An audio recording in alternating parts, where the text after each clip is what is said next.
ঠেলা টানিছে এজন বিধায়কে। আগে আগে বিধায়ক, পিছে পিছে বিধায়কৰ সোঁহাত বাওঁহাত ৰূপী কেইজনমান। এইজন জনপ্ৰতিনিধি নিশ্চয় আপোনাৰো চিনাকি। যদি বিধায়কজন চিনি নাপায় তেতিয়াহ'লেহে চাব এই প্ৰতিবেদন। এইজন কৰিমগঞ্জৰ বিধায়ক কমলাক্ষ দে পুৰকায়স্থ। আগন্তুক নিৰ্বাচনৰ প্ৰতি লক্ষ্য ৰাখি তেওঁ যেন এতিয়াহে সাৰ পাইছে টোপনিৰ পৰা। সেয়ে সাৰ পাই ঠেলা চলাৰ নাটক এখন ৰচিলে কৰিমগঞ্জ চহৰৰ মাজমজিয়াত। জনসাধাৰণৰ চকুত পৰাকৈ প্ৰতিবাদৰ আন এক চিত্ৰনাট্য উপস্থাপন কৰিলে বিধায়কজনে।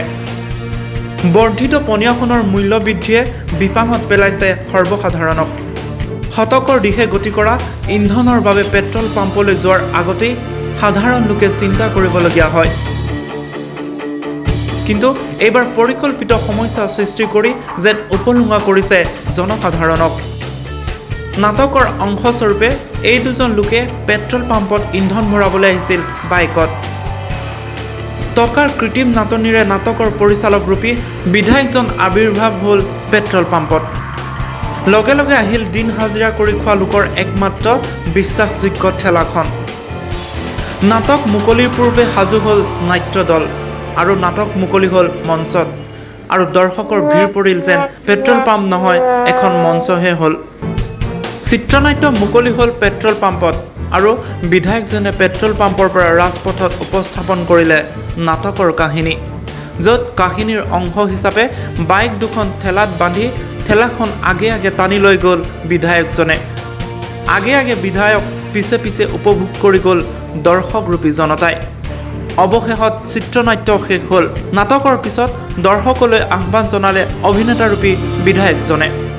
যেতিয়া কৰোণা ভাইৰাছৰ প্ৰকোপ, যেতিয়া কৰোণা ভাইৰাছত মানুহে খাব পৰা নাই, ইটো সময়ত পেট্ৰলৰ মূল্য বৃদ্ধি কৰা হ'ল, 5 টকা 6 টকা বৃদ্ধি কৰা হ'ল। তাৰমানে কি প্ৰত্যেকটা সামগ্ৰীৰ মূল্য বৃদ্ধি কৰা হ'ব। সেইটো কাৰণে প্ৰতিবাদত আমি গৈছিলোঁ আজি হেৰিয়াত পেট্ৰল পাম্পত গৈছিলোঁ।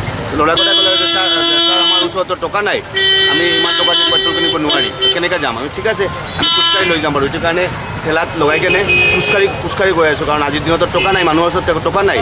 আৰু মেইনলি গভৰ্ণমেণ্টে স্কুইজ কৰি কেনে পেট্ৰলৰ মূল্য, বস্তুৰ মূল্য বৃদ্ধি কৰি কেনে মানুহৰ ওচৰত টকাটো বিচাৰিছে।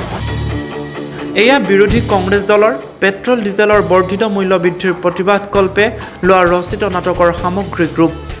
এই প্ৰতিবাদে কিমান যোগাত্মক প্ৰভাৱ পেলাব কংগ্ৰেছক, সেয়া অনাগত ভৱিষ্যতে ক'ব। কৰিমগঞ্জৰ পৰা ব্যুৰ' ৰিপৰ্ট, নেশ্যন টক্স 24।